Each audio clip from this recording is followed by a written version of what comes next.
In a quiet room in Oxford in 1983, a scholar named Ephraim Isaac read the same 3 lines a 4th time because the grammar would not let him do what nearly every Western translation before him had quietly done, which was soften the sentence.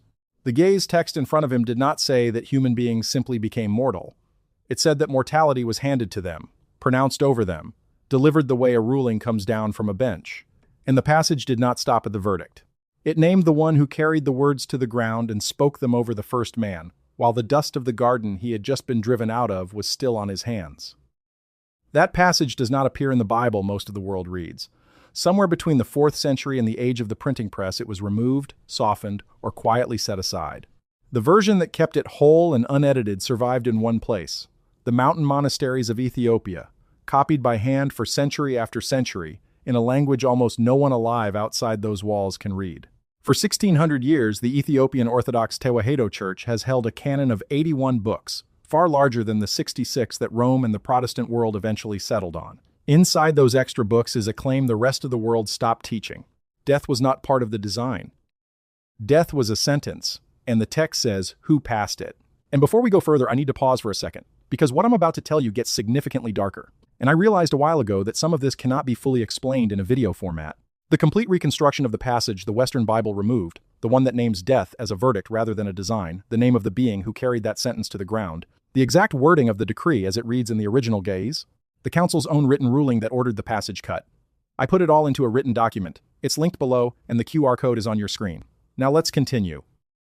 The weight of that claim is easy to underestimate until you look at how old and how widely copied these books turn out to be.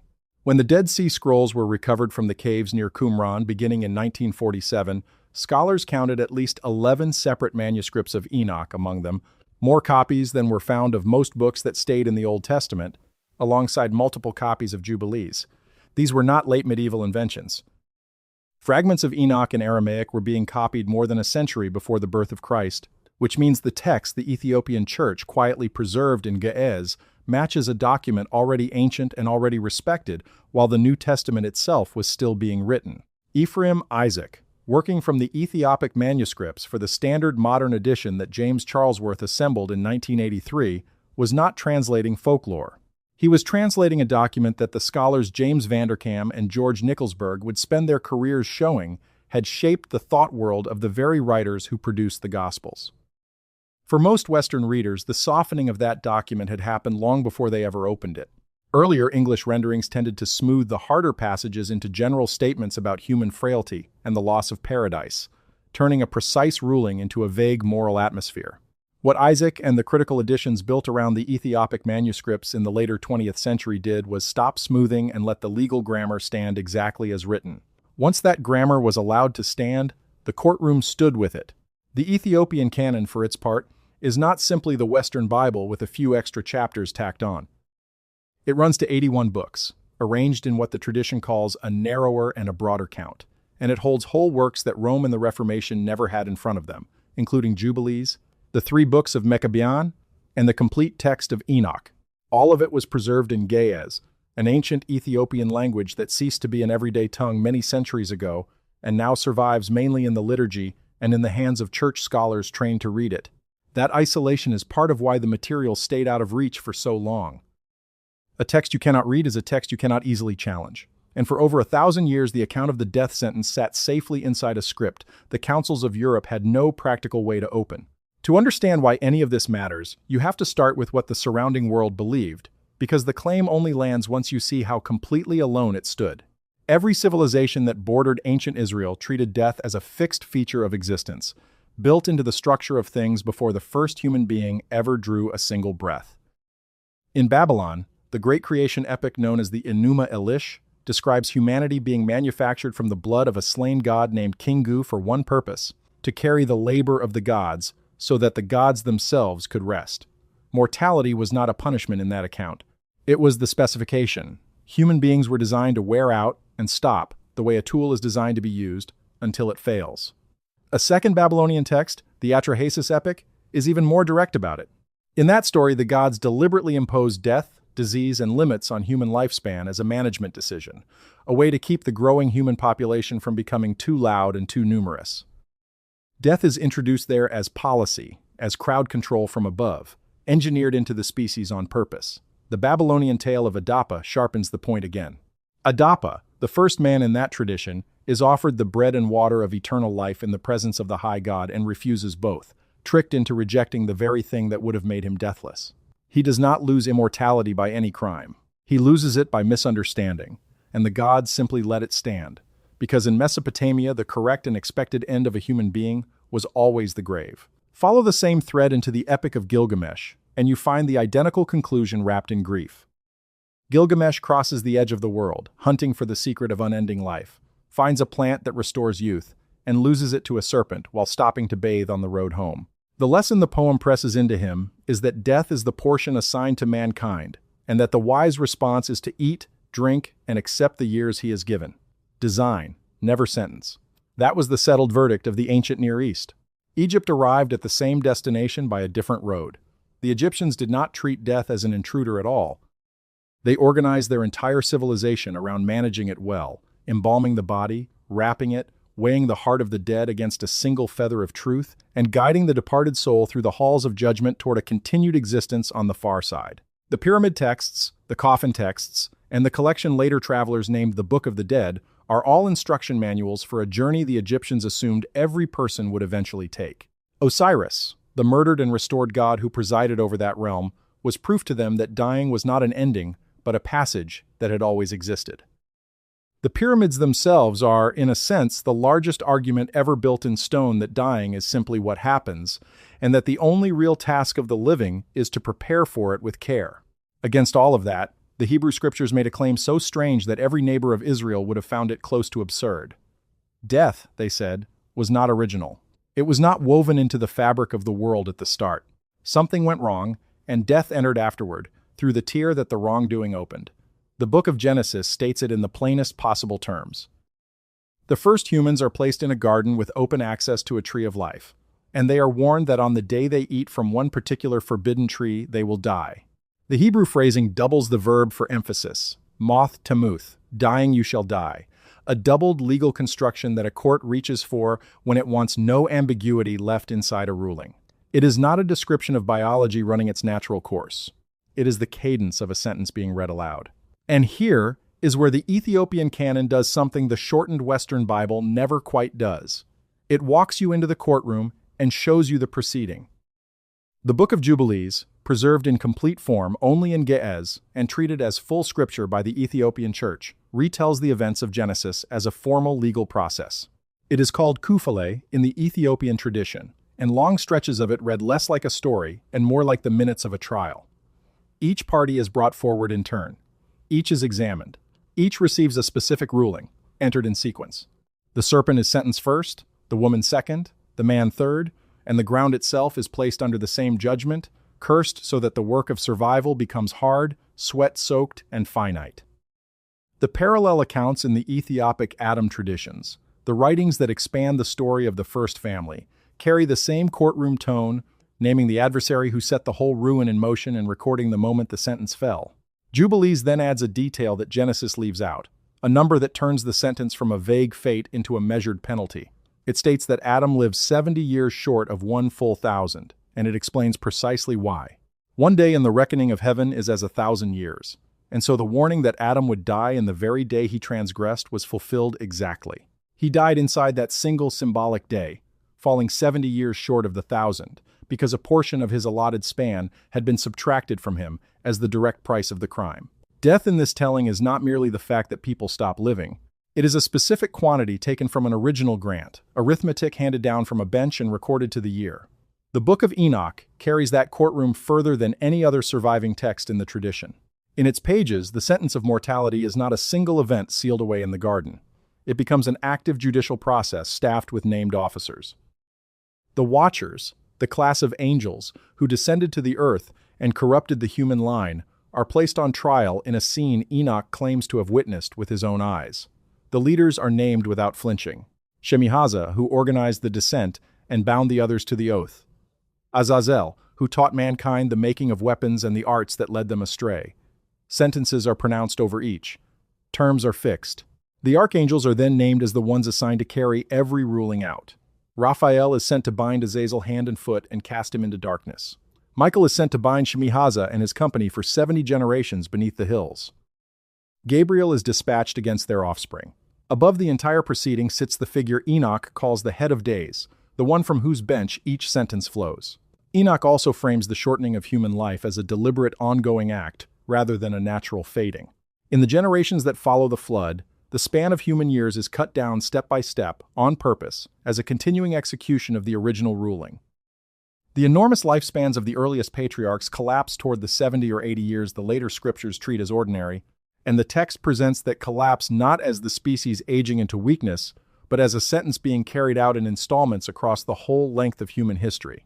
Before we move on to the next passage, stop for a second. What you just heard about the sentence pronounced over Adam is the part that changes everything, but it only makes sense when you see it written out next to the original Ge'ez passage, the named judge. The exact sentence. It's all in the document linked below. Take 5 seconds right now, grab it, and then come back. Because what comes next builds directly on it. The link is in the description. QR code is on your screen. Put the layers of the Ethiopian record together, and the question this account began with finally has an answer, and it turns out not to be a single name but a chain of them. The being who provoked the ruin is named in the Ethiopic Adam traditions as Satanael, the adversary who entered the garden and set the whole case in motion. The sentence itself came down from the one Enoch calls the head of days, the judge seated above the entire proceeding. And the ruling was carried to the ground and enforced by named officers, the archangels of the presence, each assigned to a specific portion of the penalty. Provoked by one, passed by another, executed by a third, and recorded in full so that whoever came later would know exactly how the verdict had been reached. That chain of responsibility is precisely the detail the shortened Bible left behind on the floor. The reason this reordering matters so much is that the same tradition which records the sentence also records something none of the pagan cosmologies around it ever offered, a path for the sentence to be lifted. Enoch introduces a phrase that would echo forward into the book of Revelation many centuries later, the second death. In his framework, the first death, the one passed in the garden, is not the final resolution of the case. It is a temporary condition, a holding state, because the sentence was passed by a court, and a court retains the standing to revisit its own rulings. The righteous dead are described as kept in a specific place, a set of hollow chambers, where they wait with their case not yet finally closed. The wicked are marked for a second death that is permanent. The whole architecture assumes, from top to bottom, that mortality is reversible in principle, precisely because it was imposed rather than manufactured into the world. You cannot repeal a law of nature. You can commute a sentence. Enoch is unusually specific about where the sentenced dead are held while the case waits. In the section describing his tour of the far edges of the earth, he is shown 4 hollow chambers hewn into a great mountain, sorted according to how each soul had lived, and he is told plainly that the spirits of the dead are gathered there to wait until the day of their judgment. It is a holding facility, not an execution ground, and its very layout assumes a future hearing. The promise attached to that hearing is the return of the exact thing the sentence took away. The tree of life, sealed off in the garden the moment the sentence fell, reappears near the close of Enoch, transplanted and reserved for the righteous, its fruit given back to those the court finally clears. A cosmology that files the dead in labeled chambers and keeps the tree of life in storage is not describing a permanent state of affairs. It is describing a case in suspension. That is the theological hinge the Western canon lost when it trimmed these books away. In the shortened Bible, death still enters through transgression, but the machinery surrounding it, the trial, the named officers, the measured penalty, the appeal, and the promised reversal, is mostly gone. What remains reads as one unfortunate event in the distant past. What the Ethiopian canon preserves is the full case file, complete with the parties, the ruling, the enforcement, and the standing to appeal. So how did that case file vanish from most of the world? The turning point arrives at the Council of Laodicea, convened around the year 364 in what is now Western Turkey.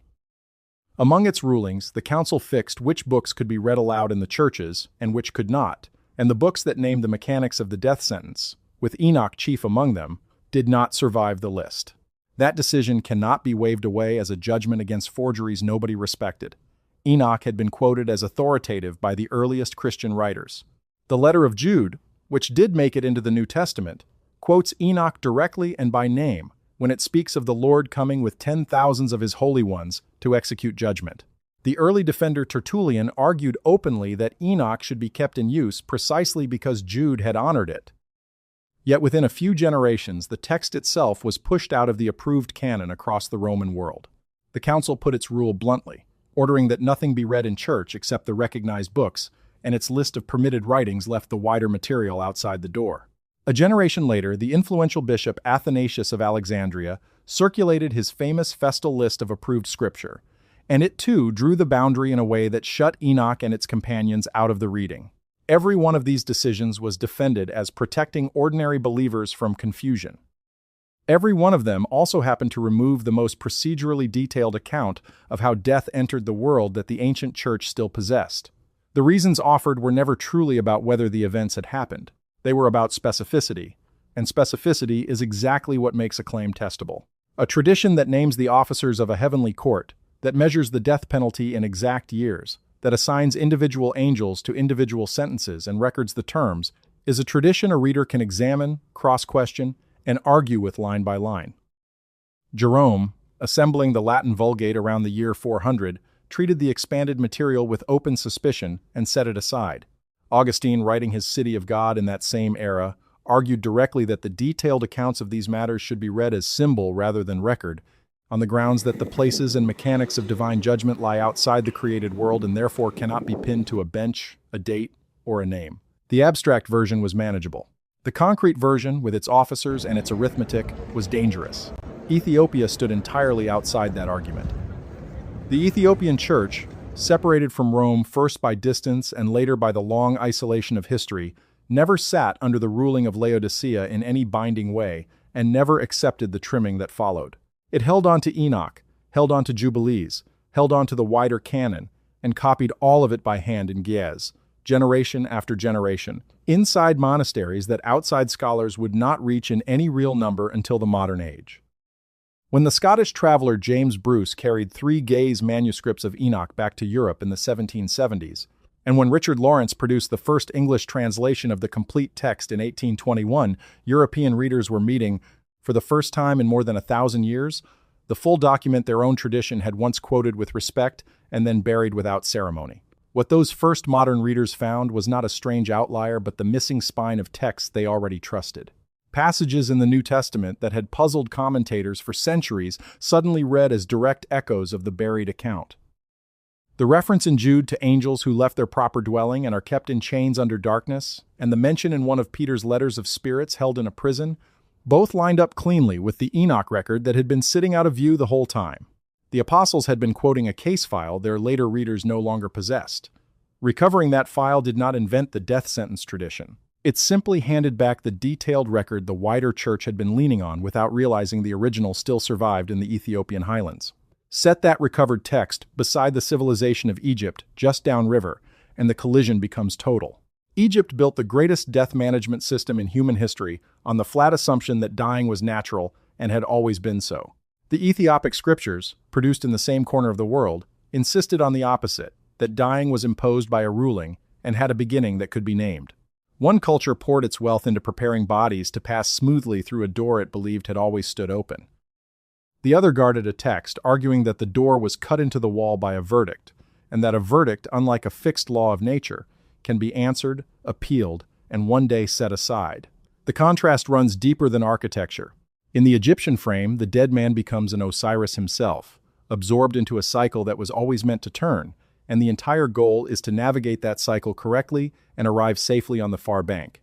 In the Hebrew and Ethiopic frame, death is spoken of as an enemy, an intruder that was never supposed to be present, something to be defeated rather than managed. The Apostle Paul, writing to a Greek-speaking church centuries after Enoch, would call death the last enemy that is to be destroyed, and that phrase makes no sense at all inside an Egyptian tomb, while making perfect sense inside a courtroom where a wrongful power is finally stripped of its office. 2 neighboring civilizations looked at the same grave and reached opposite conclusions about what it even was. One saw a door that had always stood open. The other saw a sentence with a term that had not yet run out. That is the quiet and genuinely radical center of the whole Ethiopian claim. If death is design, then acceptance is the only wisdom available, and that is the counsel Gilgamesh received on the road and the counsel Egypt engineered into every tomb it sealed. If death is sentence, then acceptance is no longer the only option on the table, because a sentence implies a court implies a judge, and a judge who once passed a ruling holds the authority to lift it whenever he chooses. The passage that Ephraim Isaac read a fourth time in that Oxford room did not turn out to be a myth about how people came to die. In its own grammar, it was a legal record. It named the parties who stood before the bench. It preserved the ruling that came down. It kept the exact terms of the penalty, and it held on, in the very same breath, to the possibility that the ruling was never meant to run forever. There is a reason the tradition took such care to write the sentence down and then guard the record where it would keep. A verdict is only worth preserving for a future reader if that reader is expected to have a stake in it. The last line of Enoch and the whole shape of Jubilees point the same direction, past the generation that first received them, toward people who would live long afterward, and would need to know that what looks like the fixed and unchangeable law of the world is in truth a ruling on the books, entered on a date, under named authority, with a term attached to it. The entire point of keeping a legal record intact is that it can be produced again on the day the case reopens. The 81 books of the Ethiopian canon still sit in their highland monasteries and their modern printed editions, saying now what they have said for 16 centuries, while most of the world read a shorter version and forgot the trial had ever taken place. The sentence itself was passed. The text records who passed it, who carried it down to the ground, and how long it was originally set to run. And the reader it was written for, the one expected to hold a stake in the ruling, was never some lost audience stranded in the ancient past. It is whoever is holding the record right now. And the text insists, in language that outlasted every attempt to cut it, that the final word in the case has not yet been read.